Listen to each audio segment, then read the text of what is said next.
Hola mi amores, soy yo, editor Violetta, and if you're watching this video, it's actually the edited down version of my reading of Xavier's myth event and the first 3 chapters of his new myth.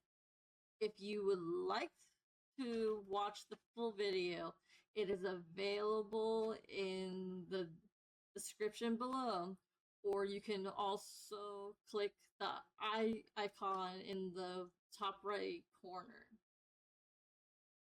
Without any further ado, please enjoy my reading of the first 3 chapters of Xavier's new myth.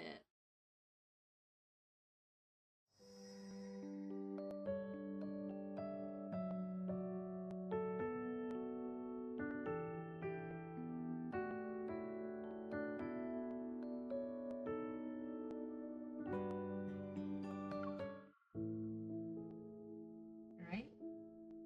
And our goal for this is just to get through the first 3 chapters. This is going to be pretty short. This is the longest. This is not so bad.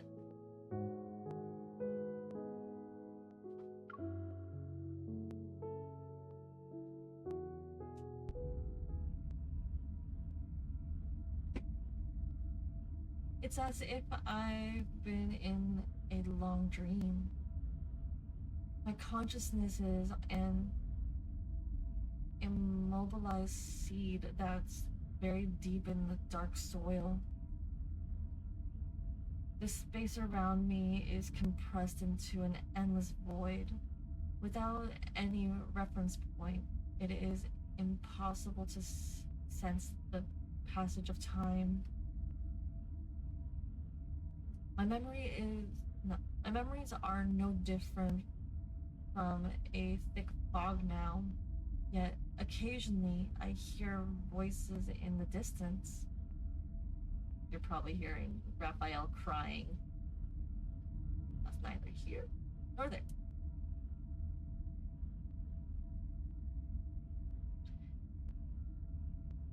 They fluctuate between being near and far. There are jubilant cheers from living and sorrowful sobs from the dead.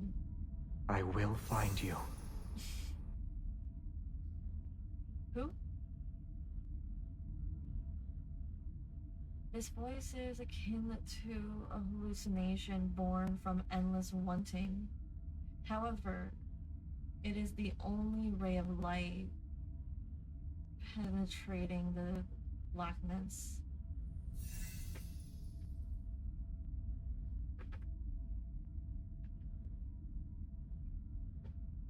I don't always hear it, but when I do, the faint light advances a little further into the void.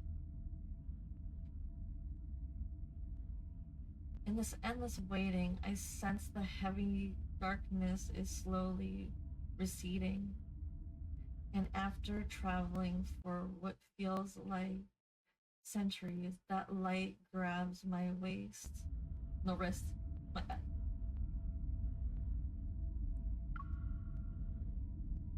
I beg of you, don't let go. Please pull me out of this endless void. Please lead me out of the centuries of darkness and solitude.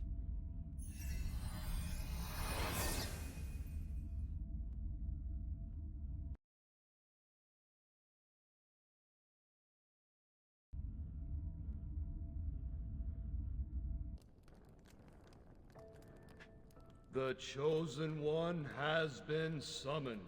She shall deliver us, Philos' survivors, from the endless darkness. The Chosen One has been summoned. She shall deliver us, Philos' survivors, from the endless darkness.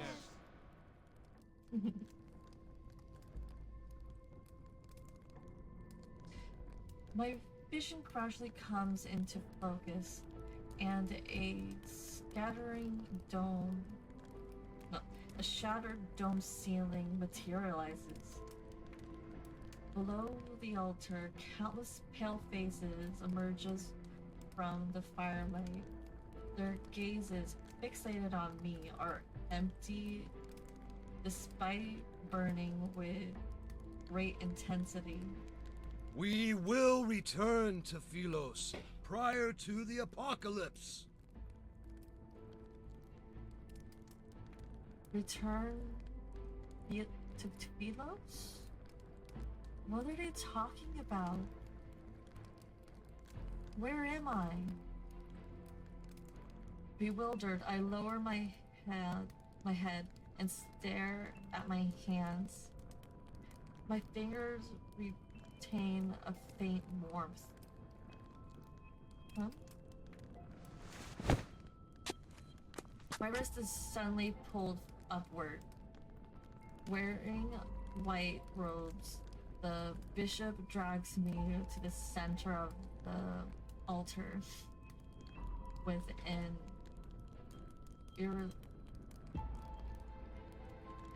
irresistible force. Excruciating pain pierces my palm. The gem on his saber is as sharp as a blade, and blood falls. Behold, she possesses a vessel of flesh and blood!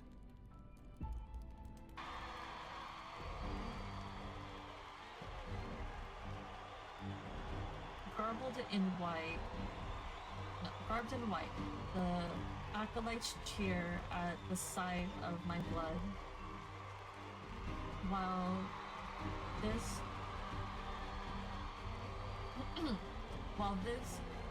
obscured scene unfolds, a strange trembling raise. I feel it in my feet, but it's not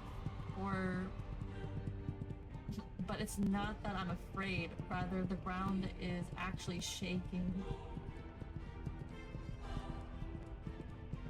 Reminiscent of thunder, the sound of horse hooves approaches. From my position on the altar, I can see a figure wearing black armor. The individual smashes the monastery gates to pieces. Oh, it's him.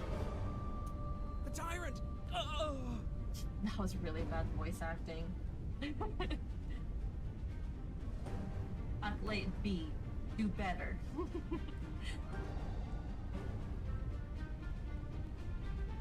The kneeling acolytes lift their heads one by one. They are shocked at the sight of the trembling stone doors. Then the door breaks. Acolytes flying. Okay, sorry. Then the door breaks. Amidst the flying stone fragments, an arc of black and gold steel cuts the acolyte leader in half. Stop the Mad King at once! The acolytes shout and cry are silenced by the gleam of his blade as it swings or swung.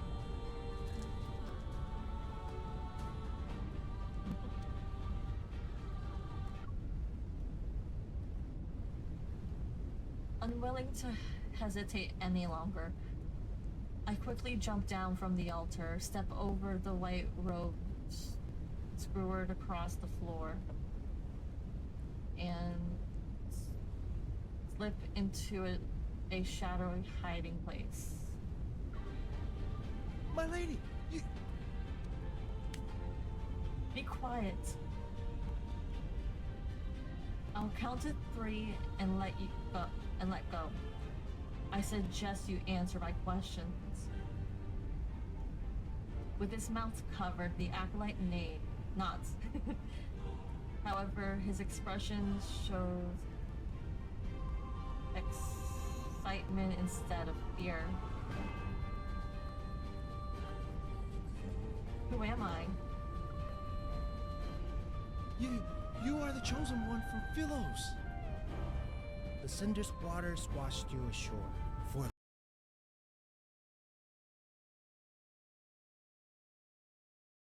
long, Okay, let's get this sort of back repeated.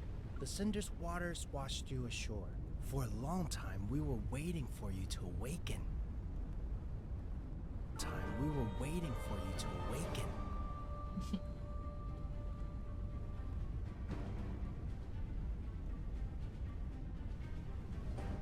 Who are you? We are acolytes who belong to the Order of Babel. We reside in the most scholarly, sacred monastery in Cindersfell. The Order of Babel? Cinderfell? You are here to help us to return to Philos.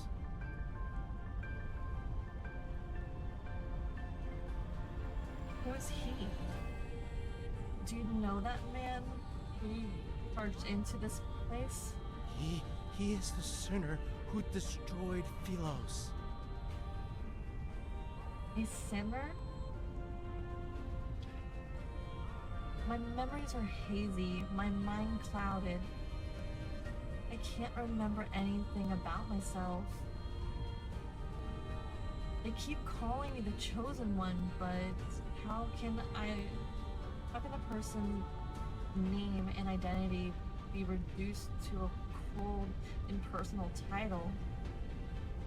I barely made it out of the darkness alive. I'm not going to die here. How do I leave? The acolyte holds my hands with an iron grip. His voice is tinged with childlike fanaticism.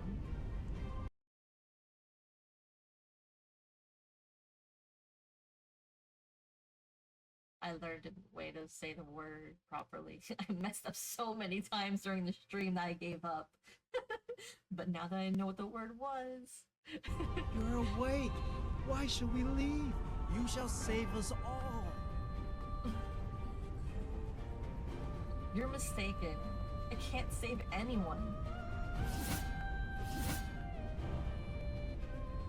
The whistle of the sword's edge was getting closer and closer, yet the acolyte stood frozen like a statue. Damn it!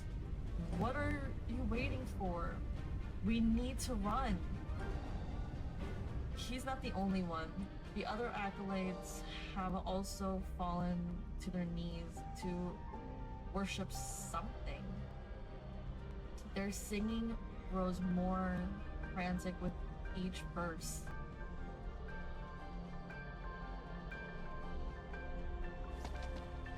Push aside. The acolyte struggles back and crashes into the brazier behind him.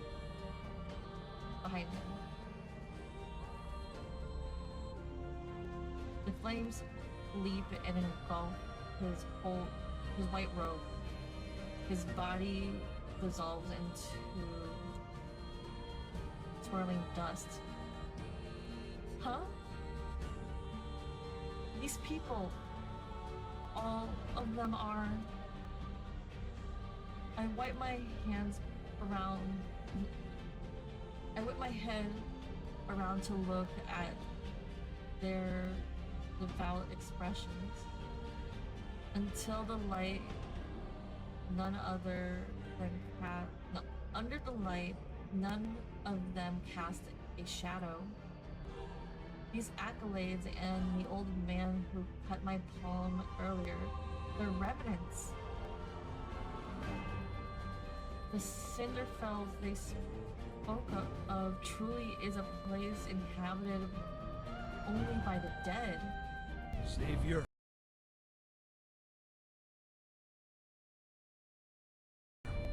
Relinquish that sword which is bathed in the blood of your brethren. If you do, I shall forgive your slaughter and absolve you of your sins. I'll delete that photo later.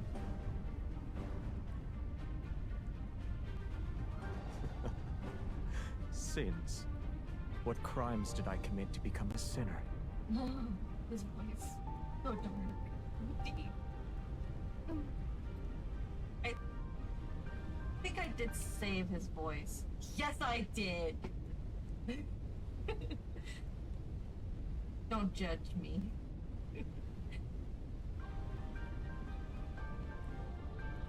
Is teaching the dead to cease their incessant chatter a crime?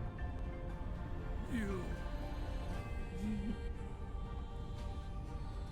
I take a deep breath, force myself to calm down, and hide in the shadows. An assassin sought death at the castle. Was it your doing? They always waste their last breath singing the hymns you taught them. It is very annoying.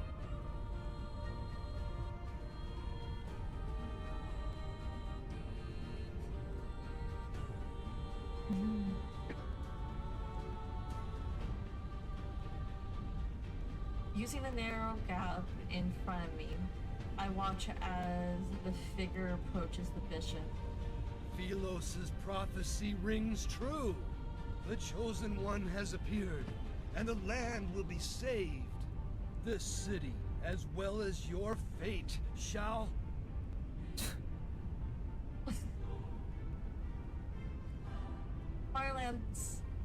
Firelight dances as long hair cascades from underneath the man's crowns. A soft, gentle glow is reflected. Your life is about to be snuffed. Where is this so-called Chosen One? He steps forward, his black and gold boots treading on the hem of the bishop's robe. Are they preoccupied with praying for your salvation? You, irredeemable traitor! You are the sinner who destroyed Philos! Clang. The bishop's rock. Take a deep breath, Violetta. Let's figure this word out. The bishop's scepter. Damn, I said it before. Why the heck I can't say it now? Okay, clang. The bishop's scepter is sliced in half. He backs away until he collapses against a confessional. She shall be the harbinger of your demise. You are here to die. That is where I must correct you. I'm here to attend your funeral. You're wasting your energy. You cannot kill me, nor can you. Everything seamlessly comes to a standstill. Then a corpse slowly settles up onto the ground under the man's feet. It's kicked up dust.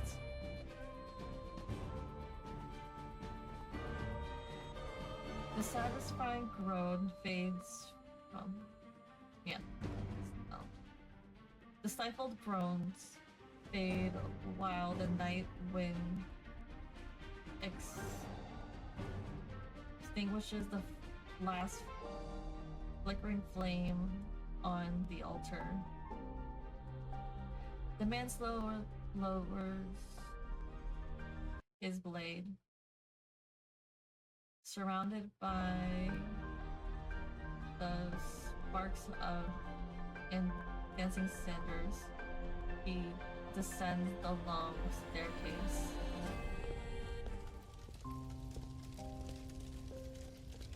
I'm stunned, and my fingertips are numb. They can almost feel the reverberations from that sword deadly swing. In the darkness, the sound of footsteps grows more distant. Is he gone? Still tense, I wait for what seems like an eternity before I use the wall to support myself. I cautiously step out from my hiding place. I need to leave.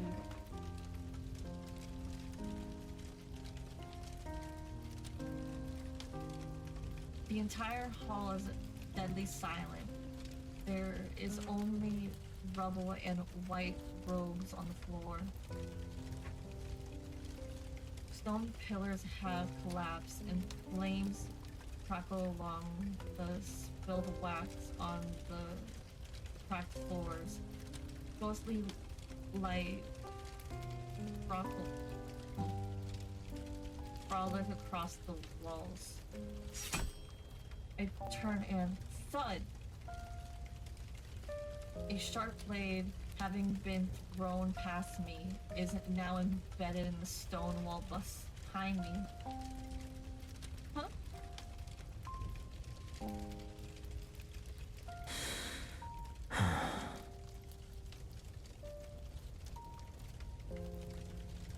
The night breeze plays with his long hair, but he doesn't move. He stares at me for a long, long time. Part of me feels as if we're not meeting for the first time. I can almost believe we're reuniting after being separated for years. However, this illusion is shattered by his next move.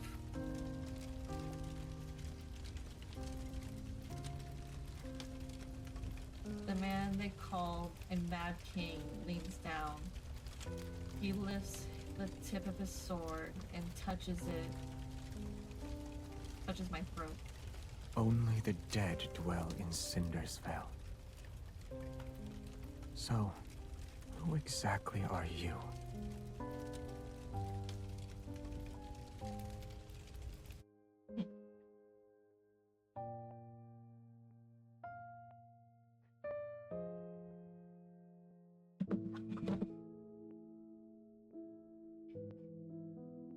Alright, gotta get myself ready for this next chapter because it's going to be a long one.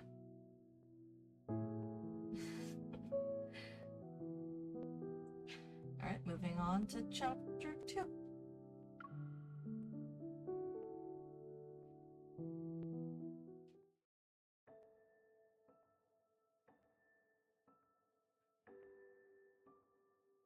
A tale circulates every corner of Cinderfell.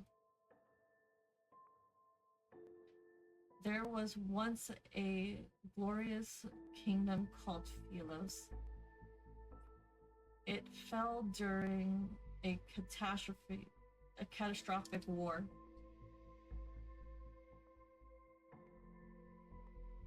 Everything perished and a void swallowed the land. Death shadows swept through every nook and cranny. Yet, if one could find the tree of life, the connection that connects life and death, they shall be reborn. They'll be able to embark on a journey home. And the one who will be their guide and light the path is the chosen one to Philos.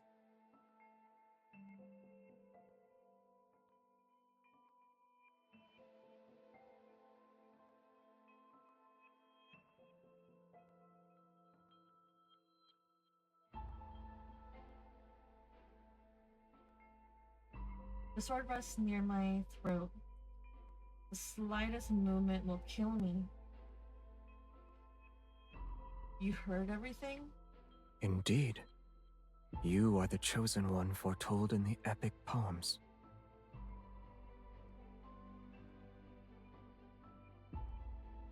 Death approaches as an inexplicable Rage boils within me. I grit my teeth and speak. Can the words of the dead be considered a prophecy? They're nothing more than last words. You want to kill me because I was crowned with the title of Chosen One? He doesn't respond as he studies my expression. He reminds me of a hunter examining the desperate state of his prey in its final moments. Release me. Although take one's life is easier. Sorry. Release me. Although taking one's life is easy, it's also boring.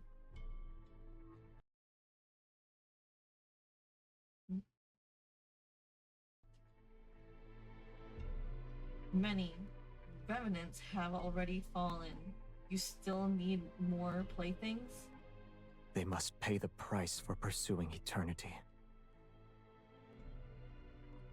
And as luck would have it, you've caught my interest. In more ways than one. Cindersville can only be inhabited by the dead. You are alive. I have no idea how I even arrived here. All my memories remain trapped in those centuries of enshrouded in darkness. They're akin to a sea buried underground. If you wish to slay me, then do it. I'll be able to join the ranks of the Revenant. Gambling with your life isn't how you properly threaten someone.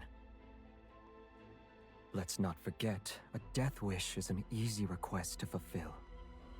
And that this blade can only cut down the dead.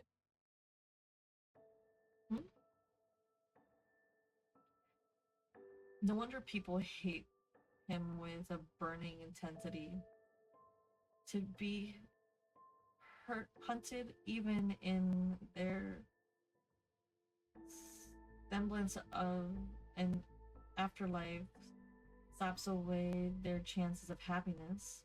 In any case, I have no intention of killing you. Truly?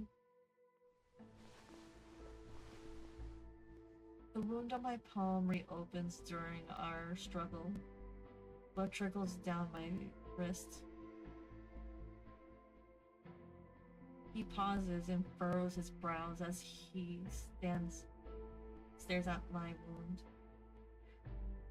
Then he pulls my hand to be right in front of his eyes. Is he like those fanatic acolytes? Has he not seen a person's blood in eons? He tears a piece of cloth from the hem of his shirt. With his gaze lowered, he wraps the makeshift bandage around my palm. What is he trying to do?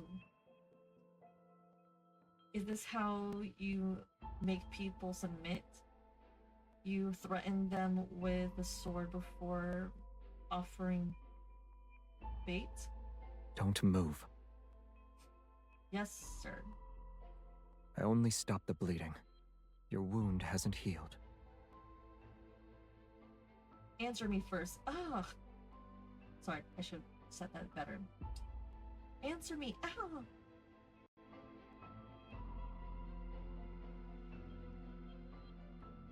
He ties a knot over my wound, picks up his heavy sword, and turns to leave.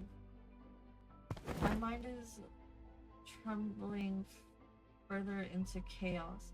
I jump down from the stone coffin and grab the corner of his cloak. Why are you changing your mind again?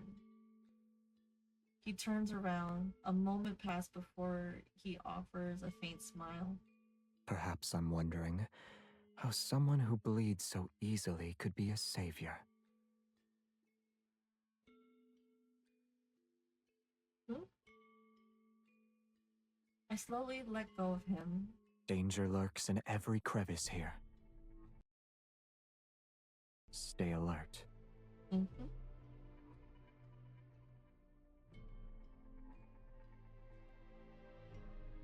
Oh my god.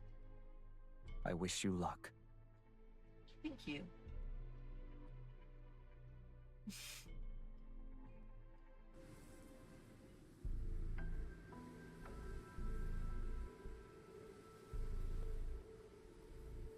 The sky darkens as moonlight disappears in the canopy of trees.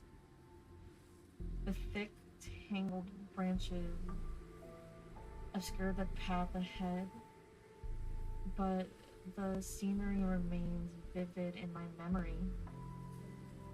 No matter where you are in Philos, you need only look up to see the imposing blooming castle. In its opulence, it stands with solitary mystery. Oh, majesty. The moon is bright here. I was looking at a moon like this when I died. How was I slain? I can't remember. It could have happened on the battlefield. Or those monsters that bite people. When he rode past us on that horse, he splashed mud all over. Yes, he has this deathly, murderous air around him. I was so terrified that I didn't.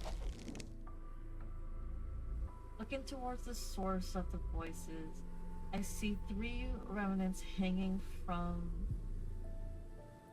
withered tree branches. They sway in the wind with their chatter.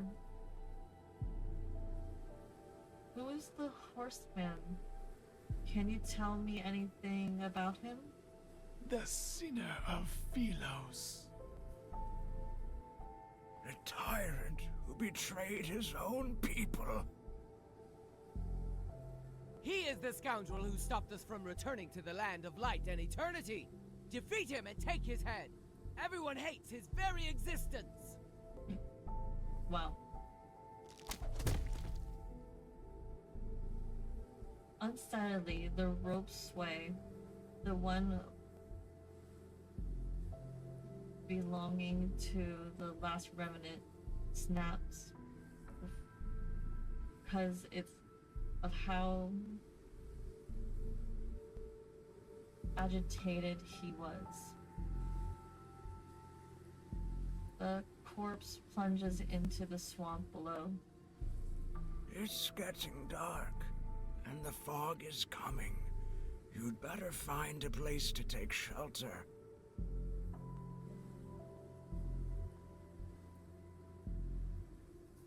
This world still feels unfamiliar to me. He's not wrong. My highest priority at the moment is finding a safe location. Where can I find such a place? The city at the foot of the mountain, of course. It's the liveliest place in the area. The echoes of the royal capital still linger there. You must navigate through the forest, the swampland, and the remnants of a battlefield. Remember to gaze at the moon. Once you reach the ferry's dock, you can cross the river. Take a silver coin with you. The old ferryman has a nasty temper. If you're not careful, he'll kick you into the river. I looked into the distance as the westernmost edge of the land of exiles. The monastery still in the secluded corner of the highlands.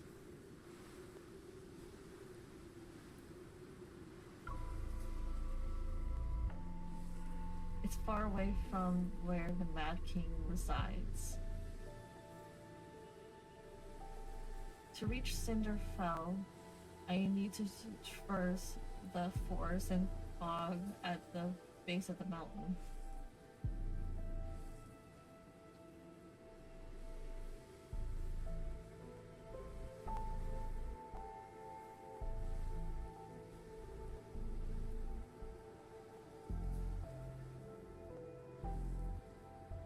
The fog thickens and envelops the forest as daylight dims. Everything around me becomes a hazy blur.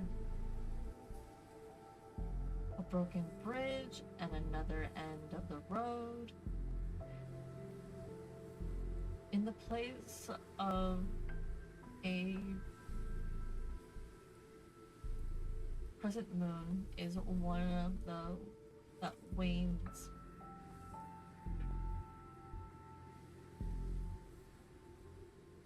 Its reflection dances across the murky water's surface like countless spectral figures.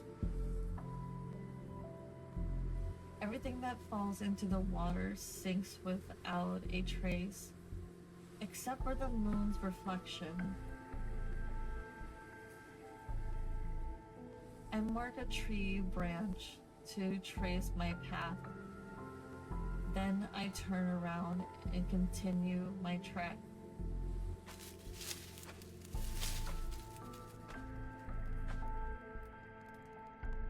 In a forest clearing, knights with pikes and silver armor sit around a fire. There are knights in a place like this? They aren't moving, and their lifeless eyes gaze up at the moon in the sky. May Philos prosper under eternity's divine gaze. May Philos prosper under eternity's divine gaze. Silence. Do you hear that? Footsteps approach us from the southwest.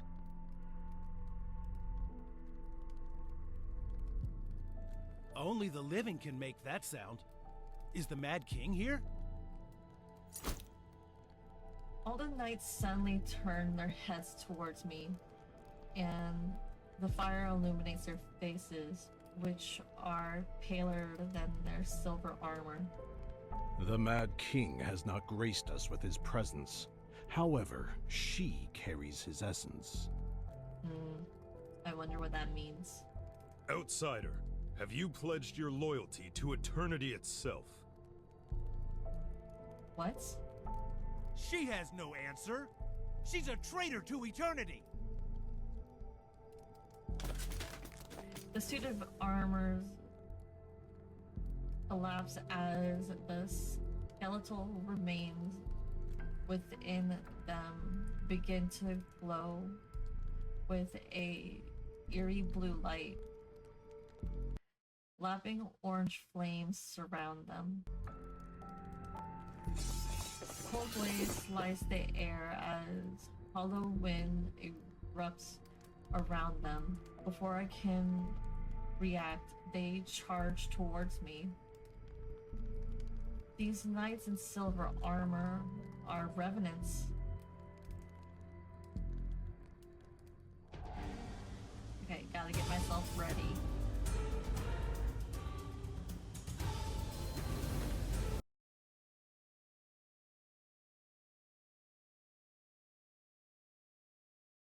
Come on.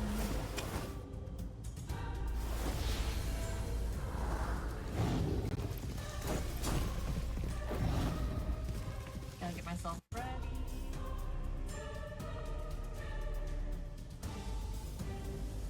Please don't ditch. This is good.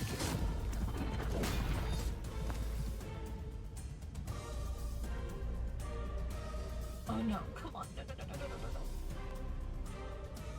Get on. Click on. Yes, I did!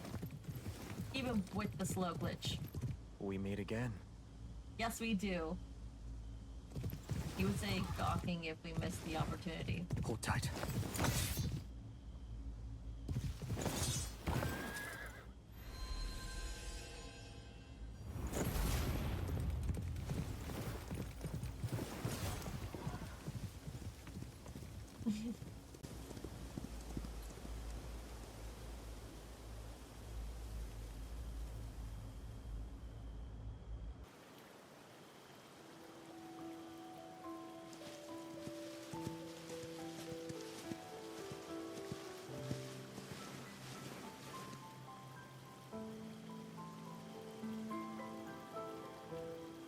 So, if you've seen my other videos that I've posted up to this point,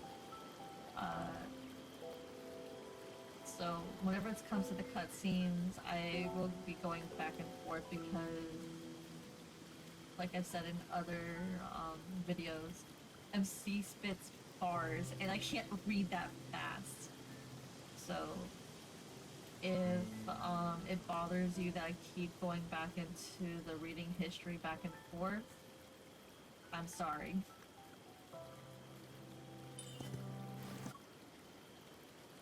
Earlier you mentioned the price of pursuing eternity. What were you referring to? The dead are trapped in a perpetual cycle. Only painful deaths await them. Leave while you still can, or you'll meet the same fate.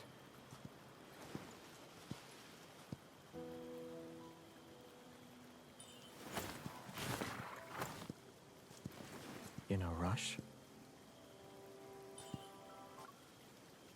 Didn't you tell me to leave while I still can?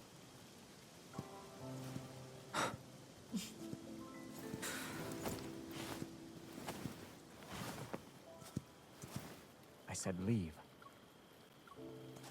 Sorry, I need to take a whole bunch Not of these die. photos.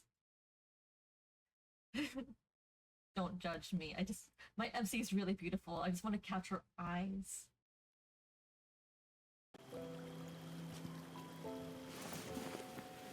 This land only cares about you walking into its trap.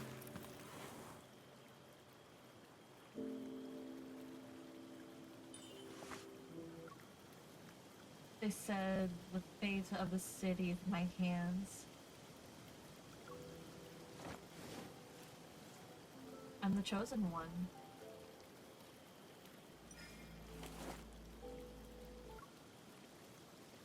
It's also my weapon against you.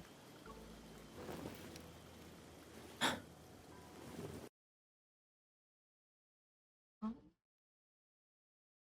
Okay. This part, when I was in the live stream, even though you couldn't hear a thing I said that this scene made my heart flutter and my stomach do a flip.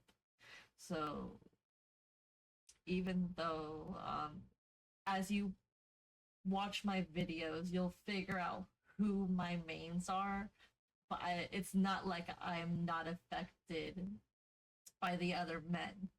So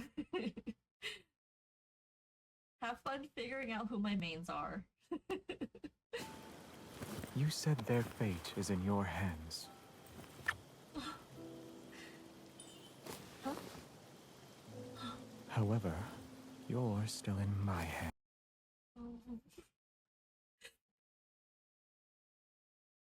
These lines. Is this form of etiquette sufficiently respectful toward the chosen one? Maybe. Oh goodness.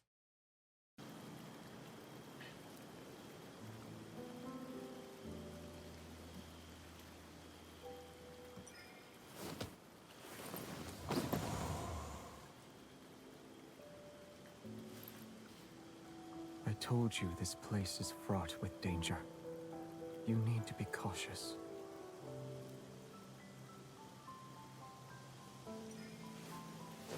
Yes, of course.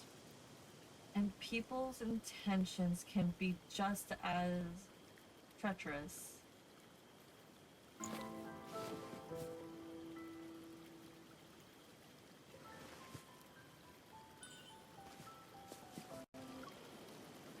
So you've never heard of Thelos' prophecy? I've heard more last words. Such as? Excuses from the greedy. The pleas of those on death's doorstep. Confessions of hypocrites.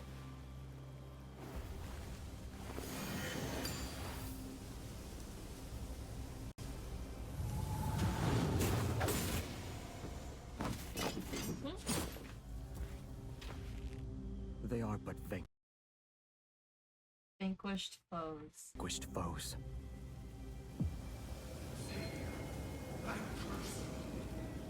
You shall never find deliverance. You will be devoured in the act of slaughter. His voice is so. Is that so? On his eyes. May your last words come to fruition. So mesmerizing. I'm lost.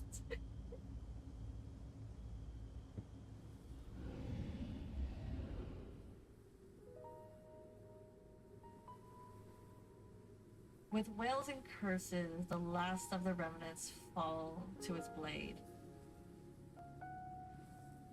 The mist disappears, moonlight illuminates the armor and broken swords that lie scattered on the ground.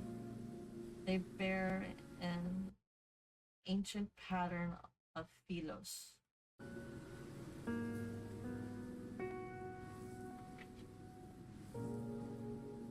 Were they Philos' knights in the past?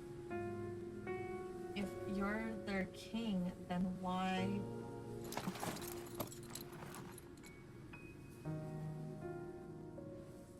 I turn around as I speak. The man suddenly loses his balance and falls behind me. The tip of his crimson sword is protruding. The tip of a crimson sword is protruding from his shoulder, left shoulder. Blood flows from his wounds, and a faint black mist swirls around it. Is this from the revenants? You will be devoured in the act of slaughtered.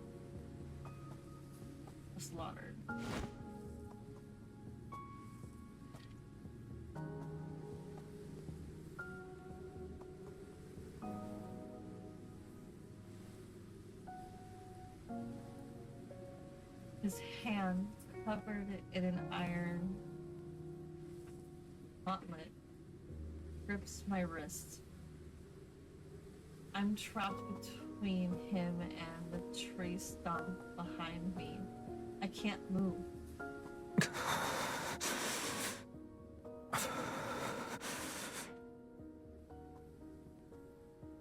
Are you alright?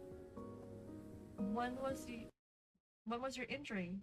Or when was your injured?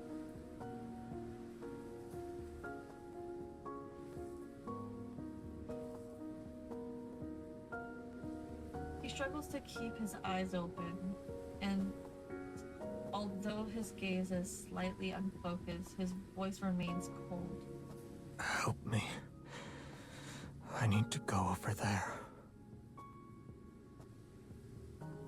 I would have done that even if you didn't give out an order.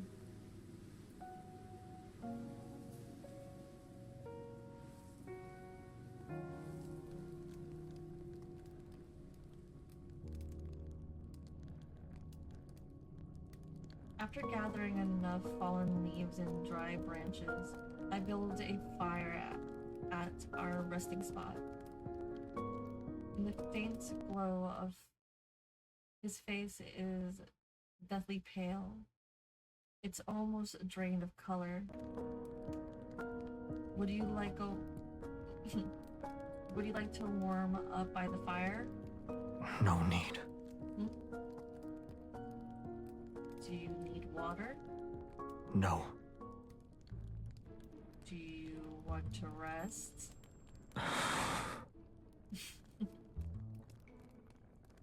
Very well.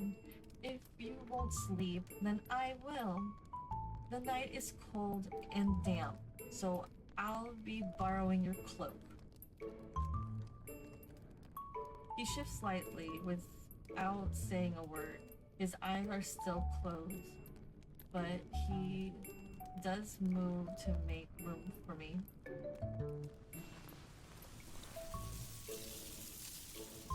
A cold wind howls throughout the forest as it becomes fiercer. I hug my arms tightly, leaning against his side, and act as if it's not unusual. You have a heartbeat, you breathe, you bleed, you're alive just like me. Is that why you didn't kill me at the monastery? Did you see yourself in me?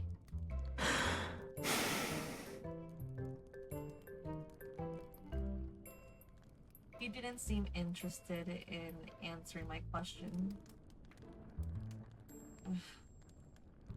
During the battle, his sword was the only weapon capable of slaying the revenants.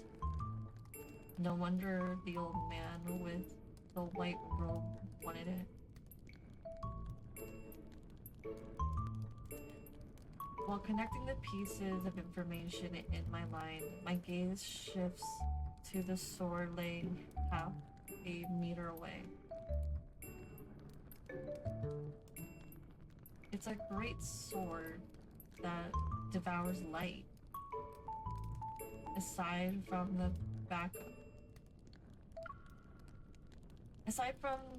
of the blade being thick, the weapon itself is completely black.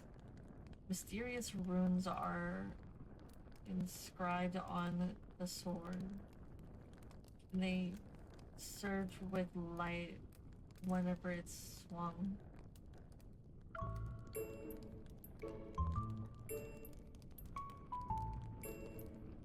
Does your weapon have a name? No, it's just a sword. Then your horse is named Horse. But he doesn't respond, and silence settles between us. What about your name? Should I just call you Man? I act like I've forgotten his name, just so I could bring it up. Xavier. Despite knowing how dangerous this forest is, you willingly entered it? You have my thanks. You are mistaken. Worthless rabble trampled on my garden. I cut them down, roots and all. His nonchalant tone suggests I'm the first person he spared. My unspoken words remain in my throat as my gaze shifts once more to the terrifying sword at the side. I'm sorry to disappoint you, but this blade cannot harm the living. Then, when you used it against me at the monastery that day, it was just an act of intimidation? Yes.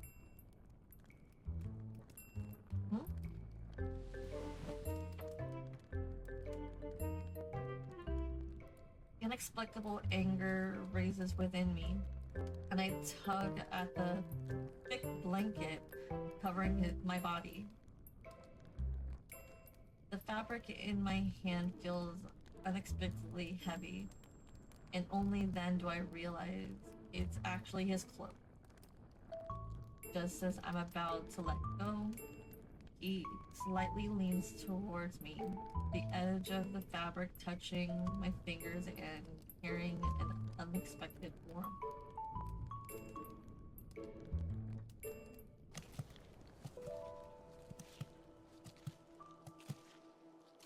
Day 2. The thick fog has dissipated when I open my eyes. A crescent moon hung in the fragments of the and cast its light on the embers of the campfire.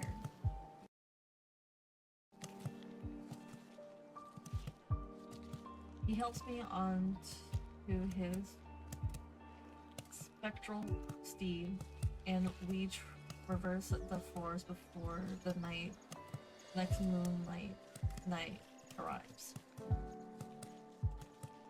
Whenever we encounter those remnant knights, they are swiftly cut down by his massive black sword.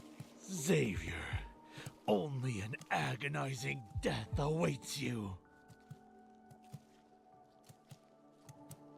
As we pass through the swamp, I see a dead tree that has half fallen.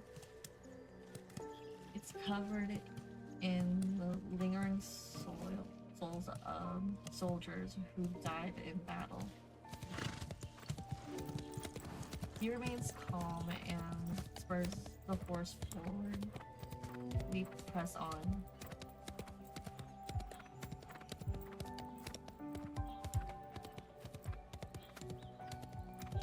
It seems like these remnants aren't very fond of you.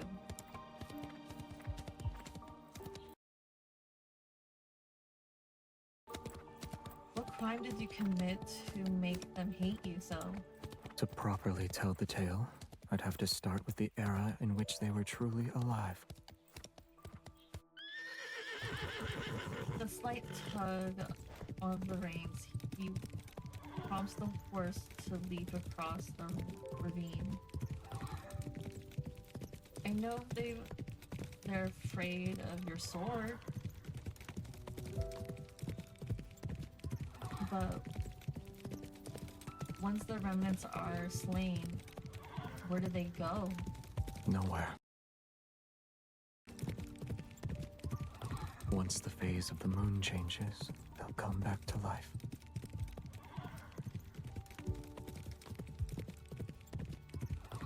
The dead are trapped in a permanent cycle.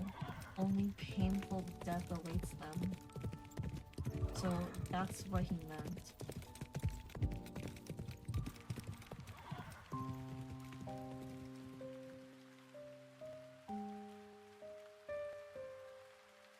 After an unknowable amount of time passes, rain falls from the sky.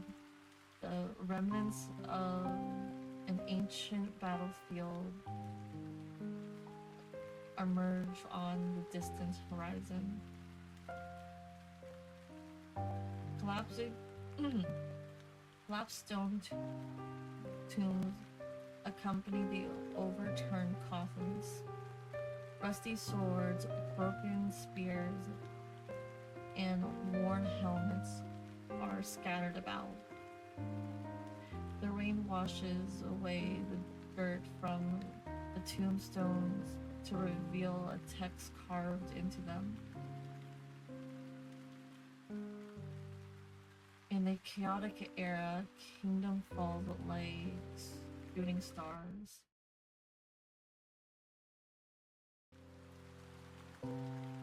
The Order of Lightseekers fought until their breaths until they breathed their last breath.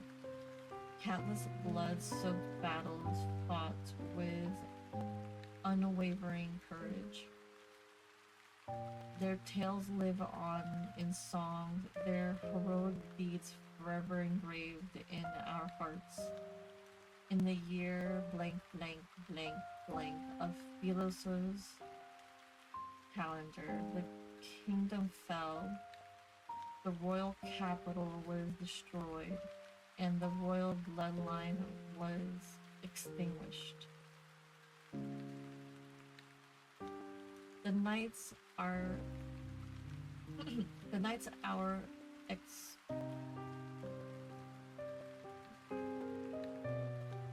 okay, give me a second. The knights are excellented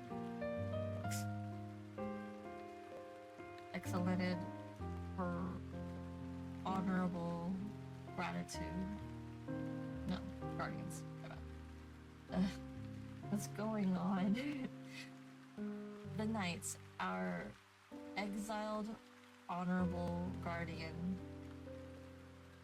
they now rest in the silence of a long night. One day, the order cease to exist. Their name shall be carved into these historical monuments under eternity's divine gaze. Like the stars, they are destined but never cease to shine. What are you looking at? I don't know. Like tombstones?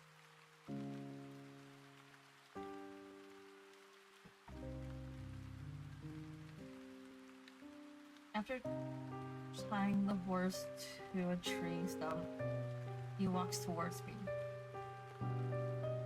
I wonder if my name might be with these knights.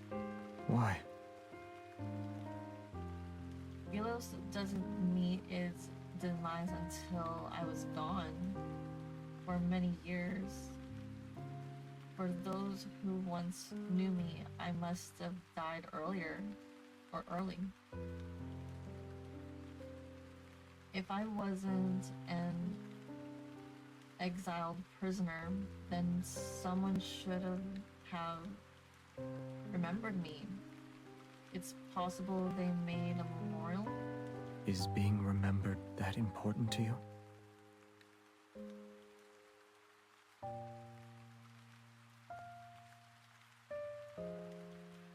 I'm unsure of when he had lifted his cloak to shield me from the rain.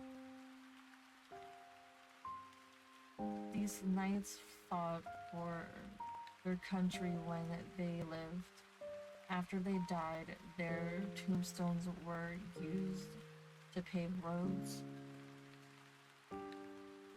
Being remembered isn't important, but if no one remembers you, then isn't that the same as never existing in the first place?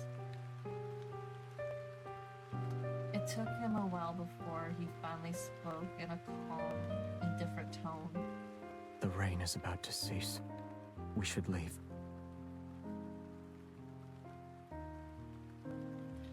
My legs are numb because I was crouching for a long time. Seeing me struggle to stand, he grabs my wrist and hoists me onto the horse. In the distance, the forest path gradually widens and becomes a road. An endless expanse of land stretches towards the horizon. And across the river is our destination, Cinderfell.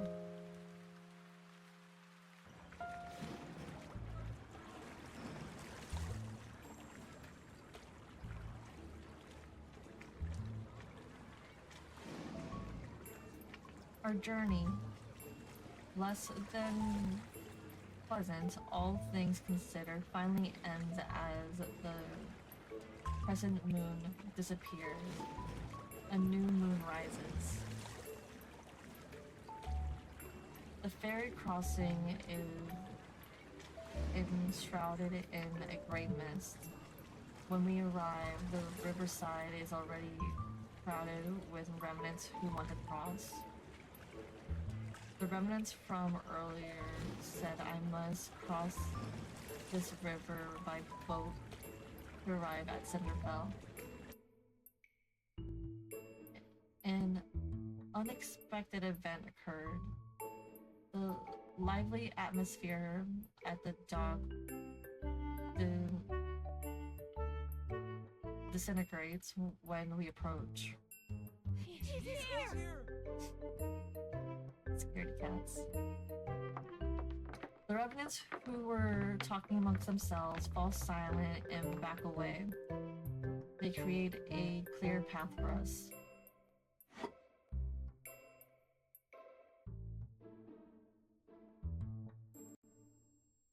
Accustomed to the situation and unfazed, I pull out a silver coin I had found in an abandoned tomb. It'll pay for the fare.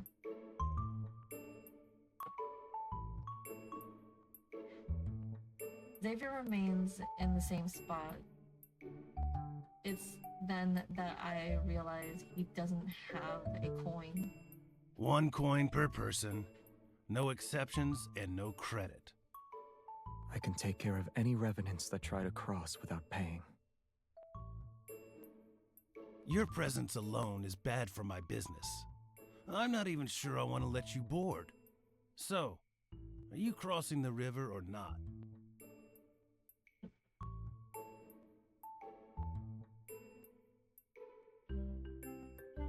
He gives me an expressionless glare before silently shaking his head. Wait, I'll pay for him. The Fairman's expression changes subtly as his gaze lingers on me. He presses his lips into a thin line before gesturing for me to board the ferry. The man behind... Ooh, that was a really good animation. The man behind me doesn't say anything as he heads for the stern. I don't even get a word of gratitude.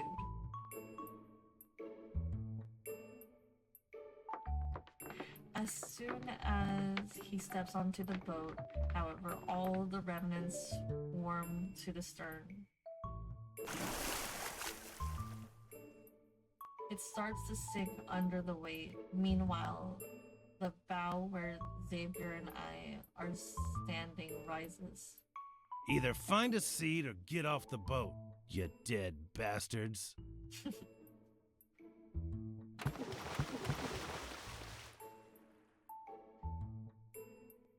The revenants on the stern proceed to leave as if they were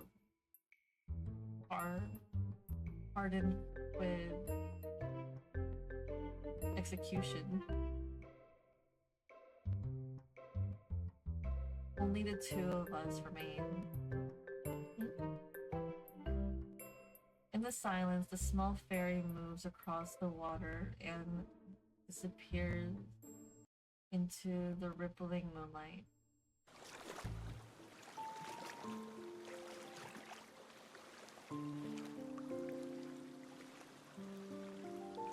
I look at Xavier as he rests. He has folded his arms and his eyes are closed. You owe me half your life, and now you owe me a coin. Wouldn't you say I ought to be paid? You want to use my debts against me. I'm not asking for everything gradually.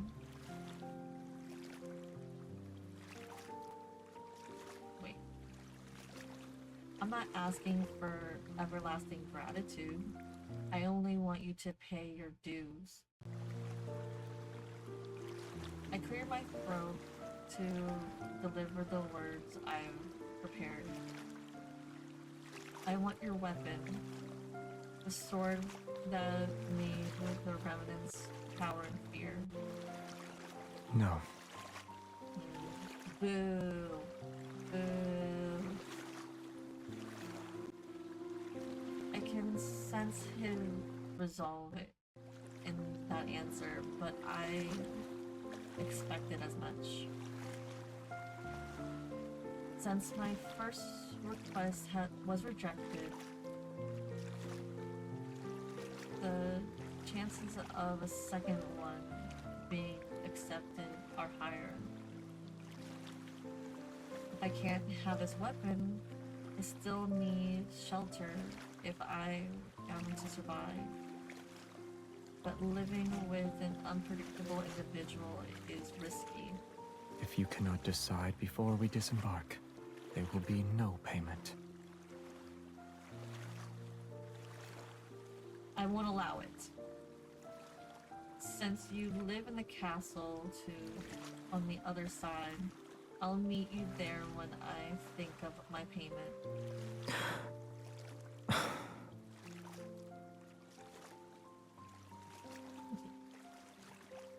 He neither refuses nor accepts. It's as if he can see my innermost thoughts. Without a bond forged through hardships, this might be my only chance to request something from him. Before we part ways, let me offer you one piece of advice. If you want to survive here, don't offer your kindness so easily.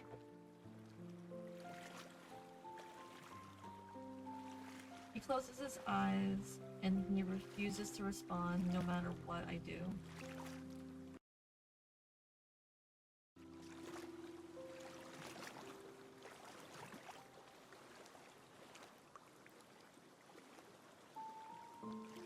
The fog over the river gradually dissipates to reveal a towering black castle in the distance.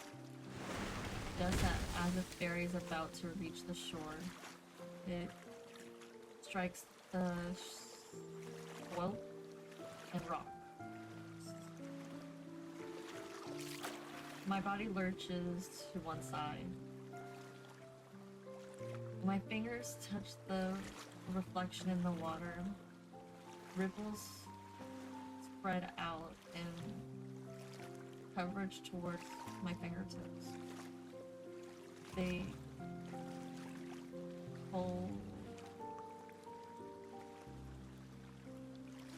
coalesce into an elusive image. This is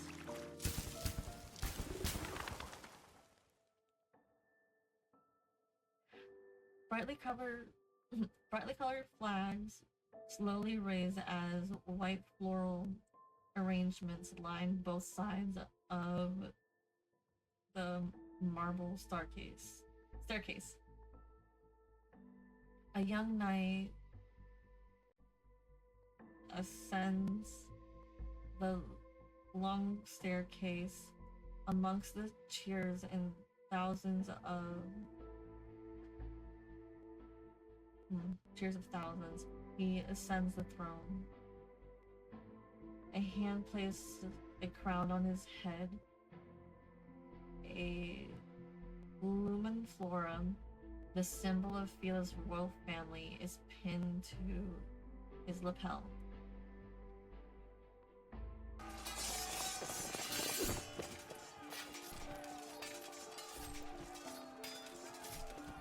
The illusion shifts to reveal an entirely different scene.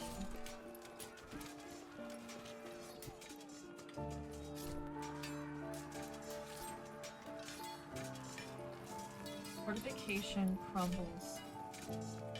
Ruins cover the land. The royal capital, once peaceful, has become a battlefield shrouded in war's smoke. The rebel army storms the capital. They force the young king to take his own life. Yet their swords are melted into liquid steel in the furnace passed into the throne itself.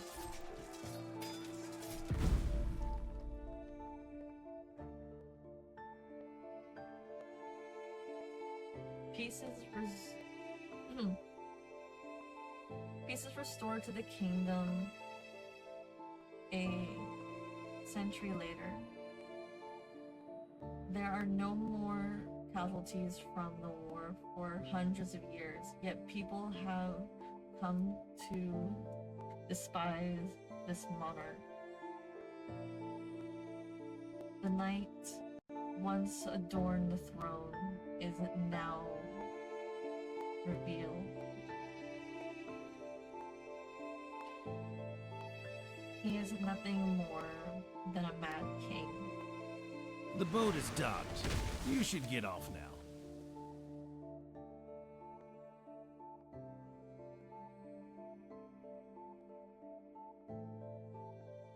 The voice pulls my thoughts back to reality. I raise my head and notice the space beside me is empty. Did I see his past? Shock washed over me, and in the darkest hour of the night, scattered light illuminate the ruined city in the distance. The wind rustles the grass as his figure quickly vanishes into the darkness.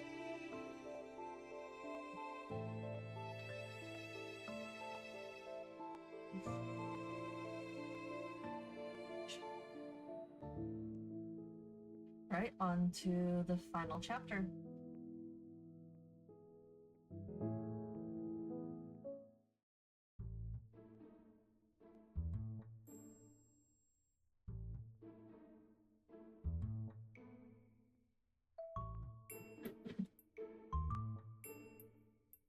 I've been wandering the city for days. Although I've failed to discover new information, I feel more free than ever before. But what surprised me was that every remnant here firmly believes they'll return to Philos one day. And before I knew it, I'm starting to believe it too. Within that rotten black castle is the Mad King, who sits on an abandoned throne.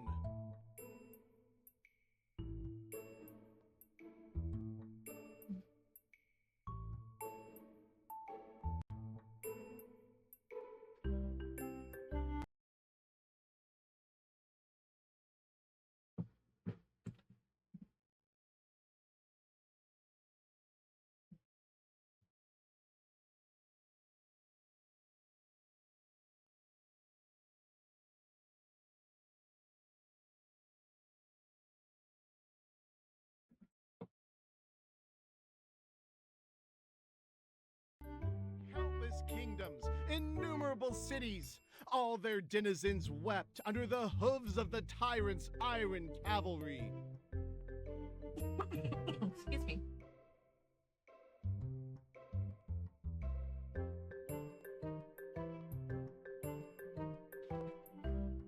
At the square in the busiest part of the city, many reverends have gathered. I pull my hood tighter and move closer. The dead were turned into weapons. Their bones and souls are mere cannon fodder for his wars. Far-fetched. When he confronted the Order of Babel, many of our brethren were reduced to ashes by his hand. In the center of the crowd stands a revenant in a white robe, passionately denouncing the Mad King's crime. He dresses as acolyte from the Order of Babel. He looks familiar. Is he the acolyte who escaped that day? Will we come back to life next month? Unhand me! No more distant voices.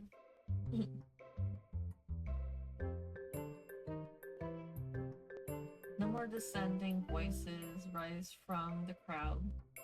The remnants of acolytes surveys the gathering before speaking with a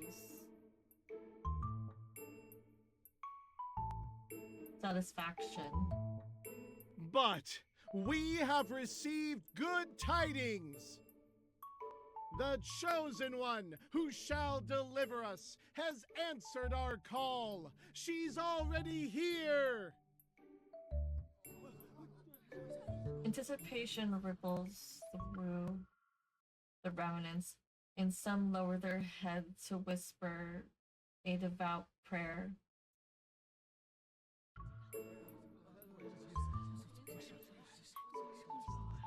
Most fix their intense gaze on the acolyte. They eagerly await his next words. Before the apocalypse descends, the sacred pilgrimage ceremony will proceed as planned.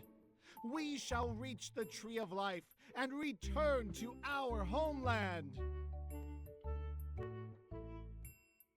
What is this pilgrimage ceremony and Tree of Life they speak of?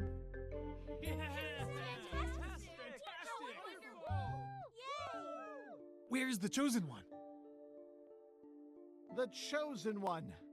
The Chosen One is...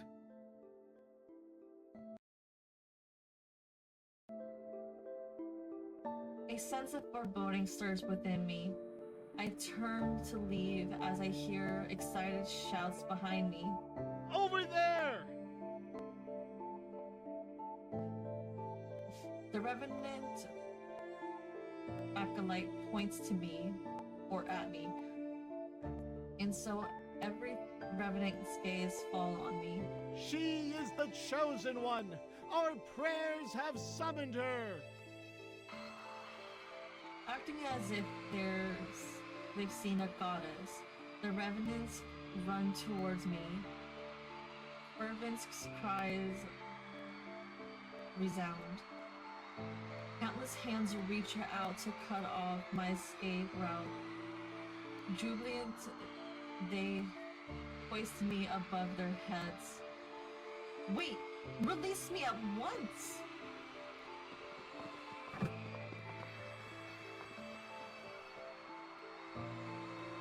The remnants carry me to the castle perched on the tallest hill. I wasn't even given the slightest chance to struggle or escape. The acolyte clears his throat and shouts at a half-open window located on the upper floor of the castle. The one who stands before you is the slayer of the eternal night, the night of refulgence. The pilgrimage ceremony's shepherd, the ruler of fate, the shining beacon of hope to Philos' countless survivors. And she will be your nemesis until you die. Our prayers have summoned the Chosen One. Did he come up with those titles in the time it took to get here? The black window frame lightly stirs, and a dagger with a cold gleam is thrown down. My castle is too small for your ilk. Only your Chosen One can come in to slay me. And there will be a sea of blood if you let me handle the selection process. In the blink of In the blink of an eye, the righteously indignant remnants scatter in all directions. Even the accolade runs away and disappears like smoke. A chill runs down my spine as I look up. The figure near the window meets my gaze. I see they've made their choice.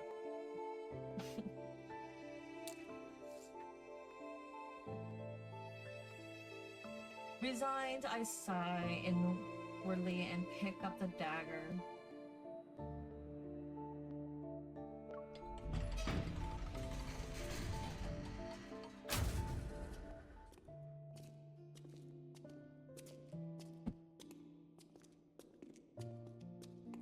In the vast empty hall with a tile floor, only the sound of footsteps echo.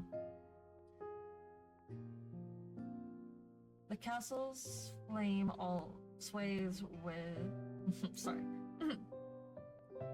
The candle's flame sway from rotted iron candelabras.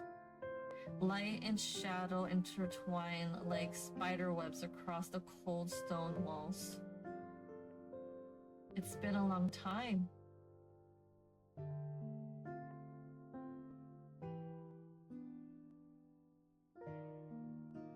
I stop at the foot of the throne and look up at him. You bear all their hopes and dreams, and their very faith rests upon your shoulders. How does it feel? It's not great, but I'm not here to duel you to the death. I know you want... I know what I want for the silver coin.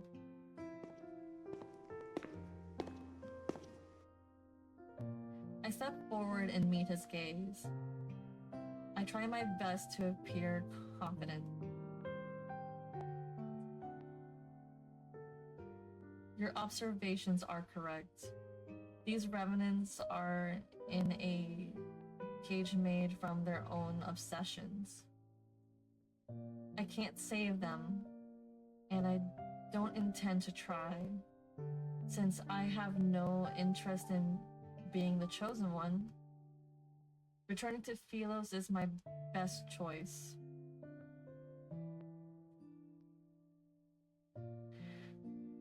Once I'm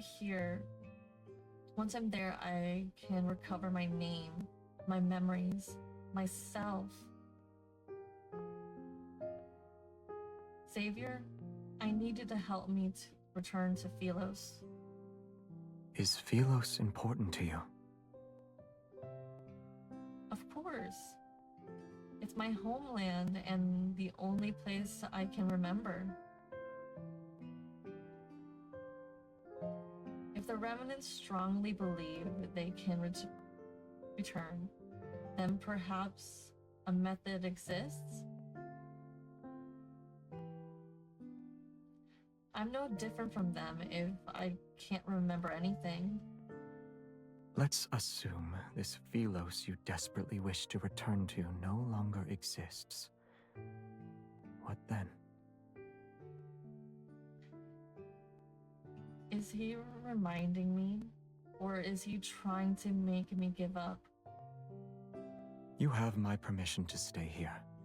Though, we need a relationship that binds us since we'll be together for a long time. I agree. As soon as he lets his guard down, I quickly agreed and scramble in my mind for a role that could connect me to the king. Minister, attendant, knight, or a loyal subject. In any case, I'll need time before I can give you a satisfactory answer. That figure, surrounded by countless blades on the throne behind him, simply lets out a faint laugh. Are the swords on your throne truly mementos from assassins? Do you want to leave one yourself?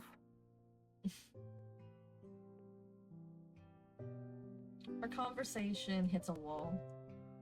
I clench my fist before turning away with a smile. I'll just pretend I didn't hear him. By the way, can I have a room that has access to fresh air? I'll allow it.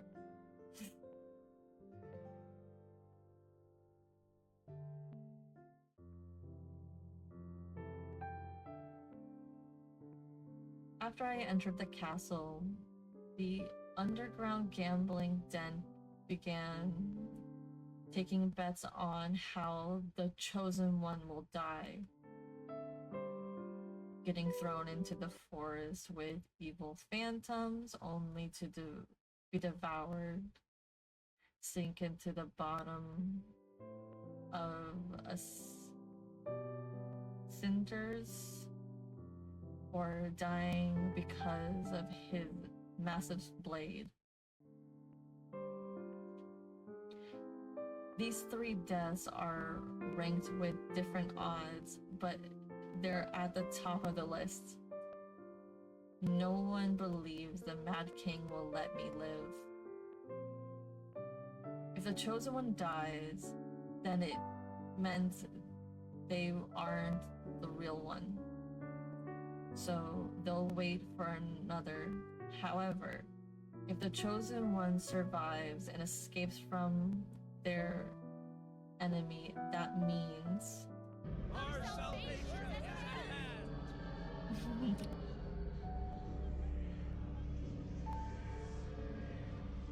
The revenants from the land of exile cheers.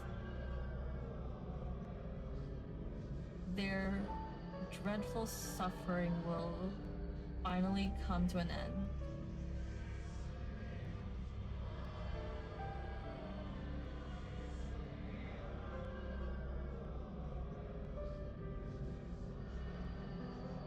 They sang their praises for days, and even though I chose the castle's highest room, their voices still penetrate the walls.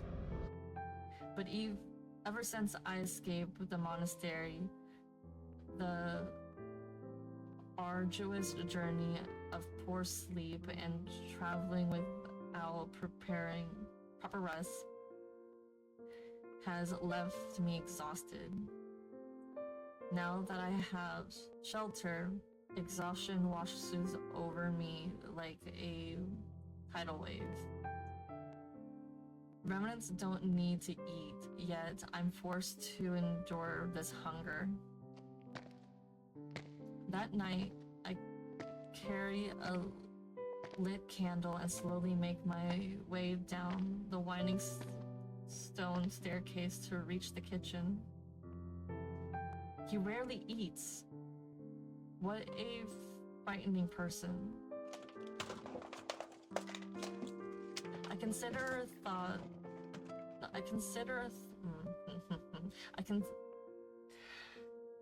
I conduct a thorough search only to find roots and mushrooms.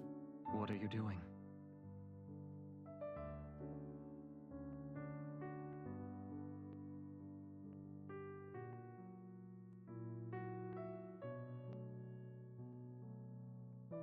Don't you need to sleep? I heard music, so I decided to investigate. What instrument is that? The sound is unique. Stop making fun of my growling tummy. It's the wailing of hunger. Sorry. It's the wailing of hungry ghosts.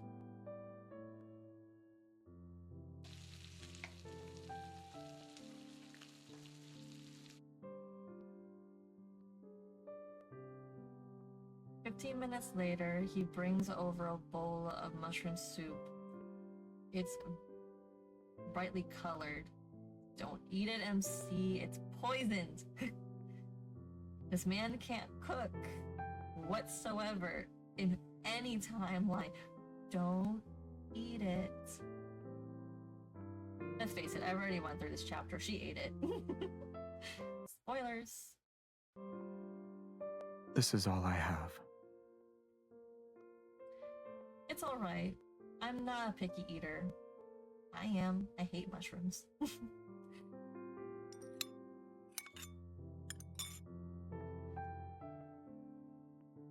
The taste is rather strange, but I've been starving for several days. It's nothing short of a rare delicacy. Once I swallow a spoonful, my stomach begins to churn violently, and the entire world seemed to spin. Bizarre, otherworldly visions appear before my eyes. Remnants dance in the air. And Xavier's black cloak suddenly transform into a giant floating blanket.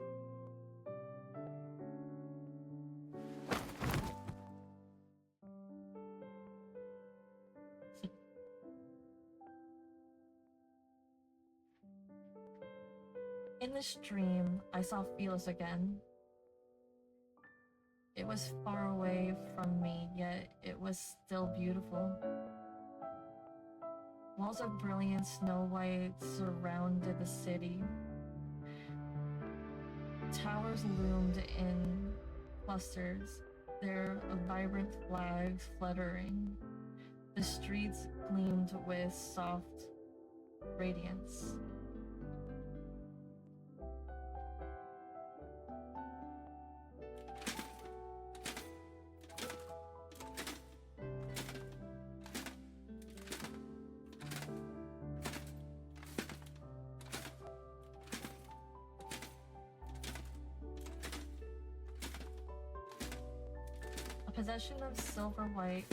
A procession of silver white knights slowly navigate through the streets. Covered in flowers, they head to the ancient royal capital. The knight who's leading them is surrounded by people. It's impossible to see his face clearly. He's carrying a certain air, although he has returned from his journey. His presence is strangely familiar. All of you can go on ahead. I'll join you once I've seen her.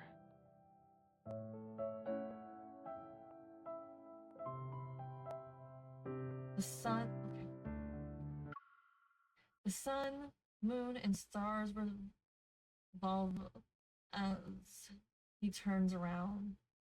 My vision blurs, and the white city walls transform into a clock tower bathed in sunset's glow. He turns around, sees me, and smiles. Before I can recognize him, a flock of pigeons flies past us. Their flapping wings obscure his eyes. I thought you'd never see me again.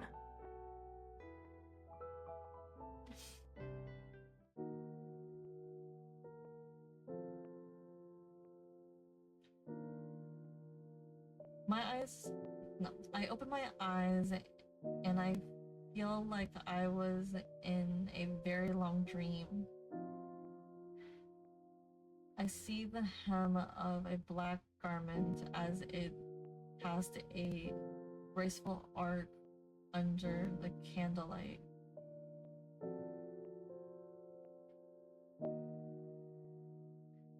The man is looking at me. It's as if he stepped out of my dream. I have an antidote. You better have an antidote.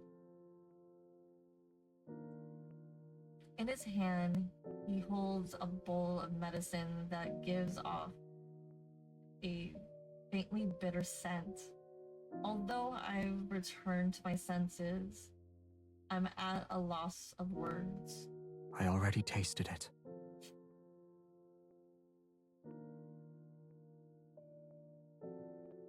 Misinterpreting my thoughts, he speaks in a calm tone.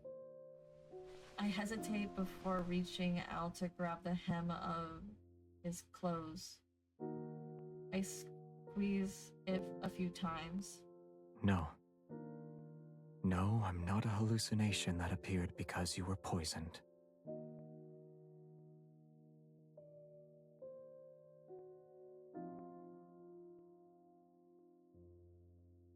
He sits down on the edge of the bed, his elegant long fingers supporting the back of my head or my neck as he brings the bowl of medicine to my lips. His pose is unmistakably intimidating. His pose is unmistakably intimate, yet his expression remains unchanged. His eyelashes aren't even raised once.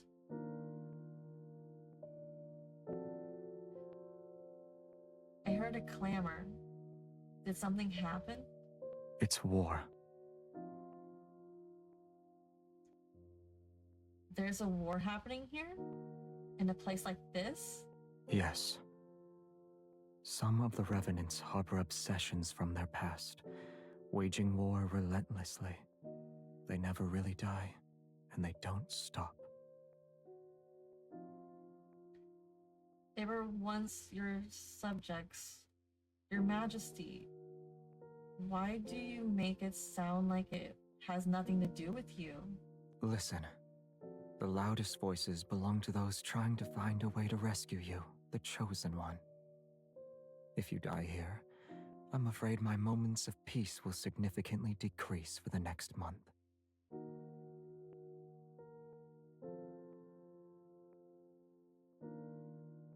The light flickers on his face as he picks up the bowl again. Open your mouth.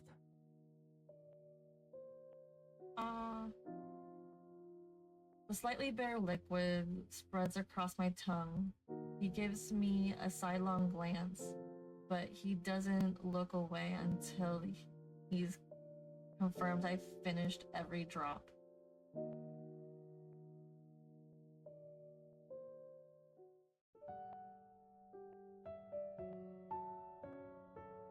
During the days I've been bedridden, outlandish rumors have spread throughout the city.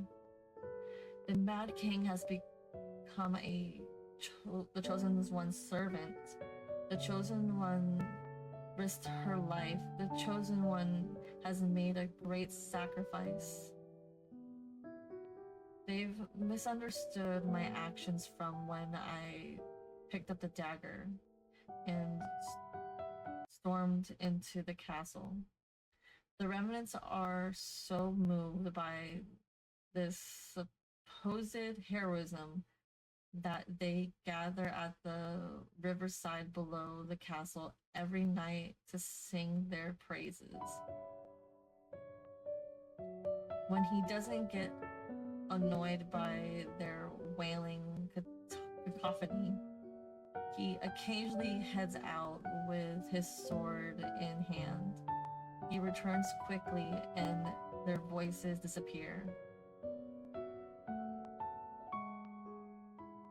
I'm unsure of what happens outside. However, the shouting isn't as frequent as it was before for the past few days. Since then, finding a way to return to Philos becomes my only goal.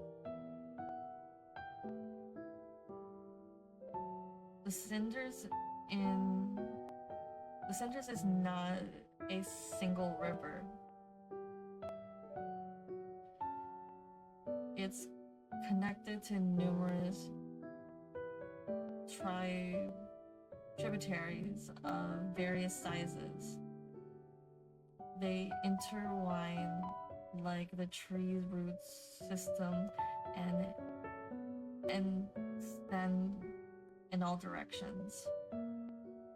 Some of these tributaries flow into gloomy swamps or plunge into the bottomless ravines. Others lead to layers with revenant knights. Yet, no matter where I look, I'm unable to locate the tree of life from Pelosian myth. Day after day, I mark new locations on my map only to cross out their names later.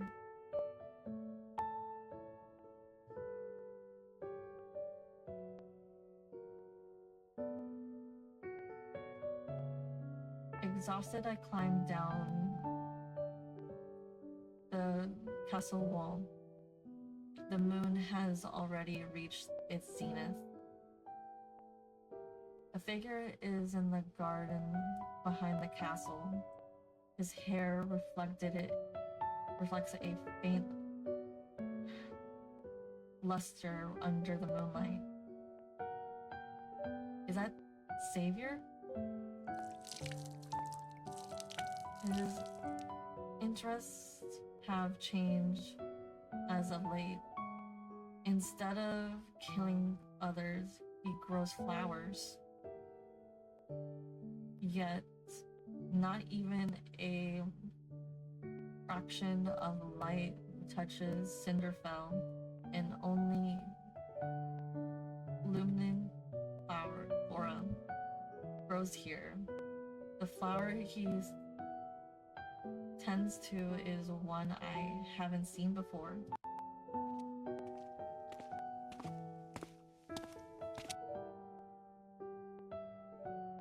What kind of flower is that?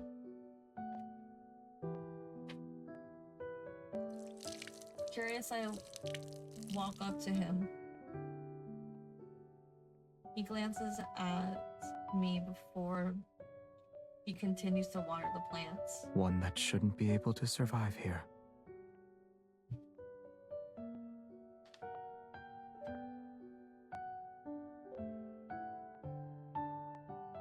And why are you growing it?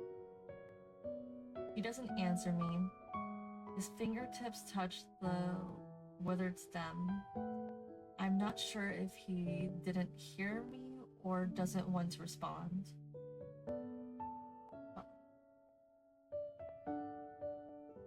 I know you have a secret. You don't need to tell me. The fact that I have secrets shouldn't be a secret.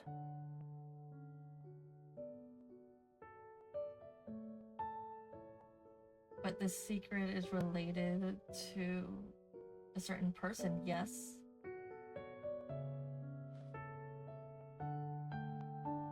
I crouch down beside him and push aside a cluster of leaves.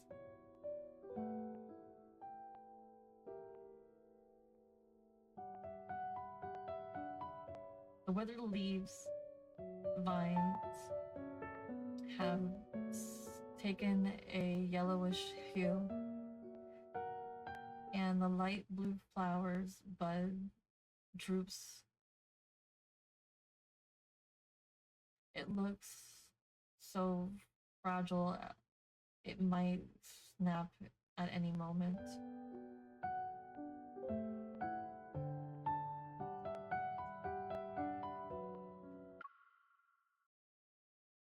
People typically grow flowers to remind themselves of someone or give them as a gift. I doubt there's anyone you want to give flowers to in the city, though. There is one person. I'm sure there is. Who? He sets the watering can aside, turns his face to me, and looks into my eyes.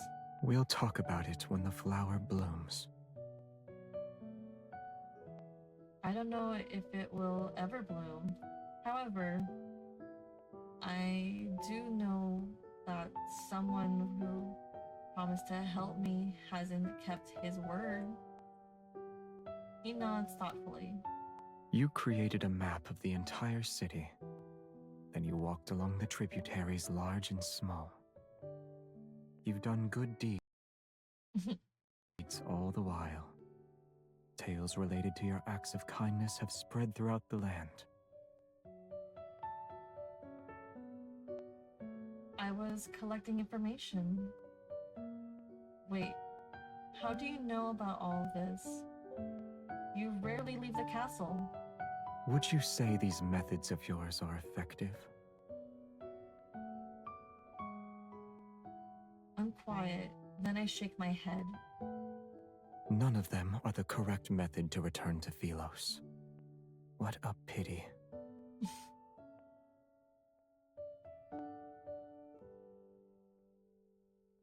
He's always like this. He dismisses my words with a few of his own. Well, we'll settle this... No. Well, we'll set that aside for now.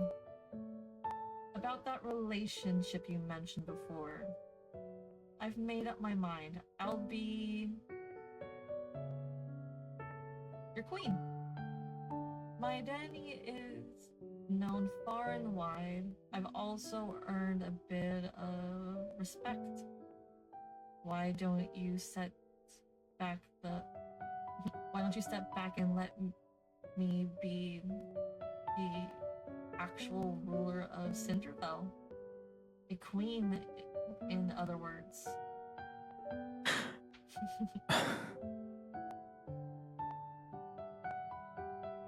That way you won't be bothered by outside affairs.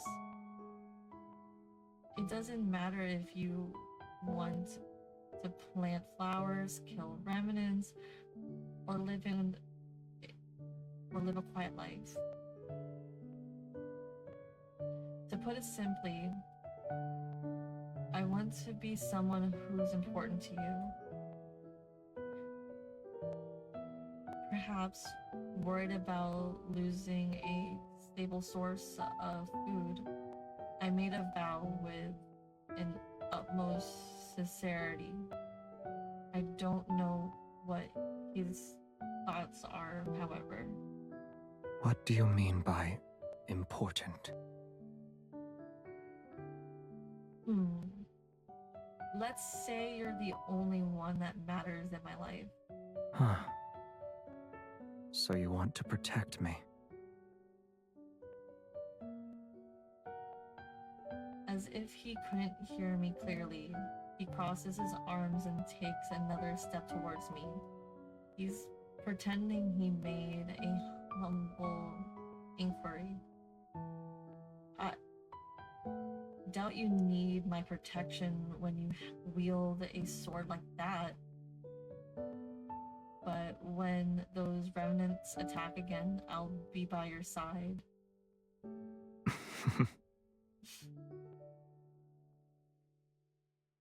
He actually laughed. I can hardly believe my eyes. I think it's supposed to be ears, but whatever. I can help you figure out a method. On the other hand, you need to find a way to make a flower bloom. Are you sure it can't still be saved?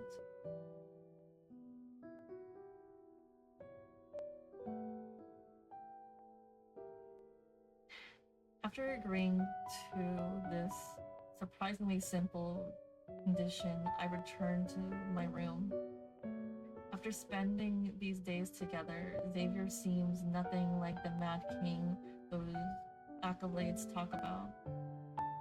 But the way he took me in and promised to help felt like just an excuse. An excuse to keep me here. Could it be because of the Chosen One rumor?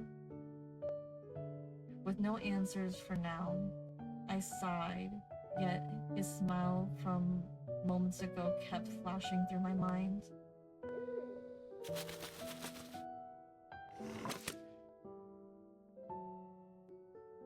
The call of an owl outside the balcony.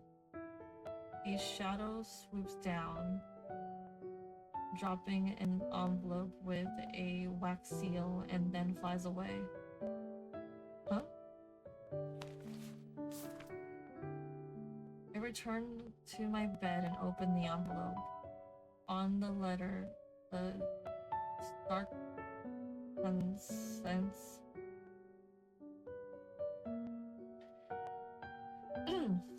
concise handwriting catches my eye.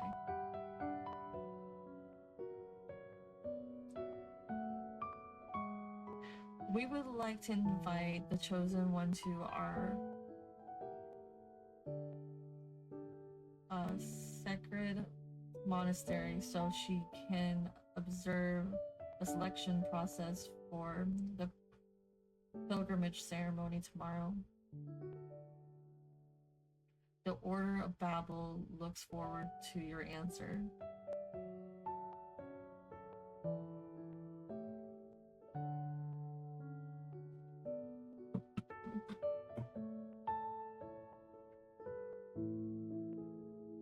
Alright guys, that's the end of the first 3 chapters that I promised I was going to re-record. Well, I promised myself I was going to re-record this.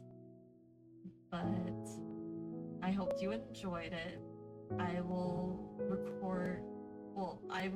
do another live stream in 2 weeks doing chapter 4, 5, and 6. And with that being said,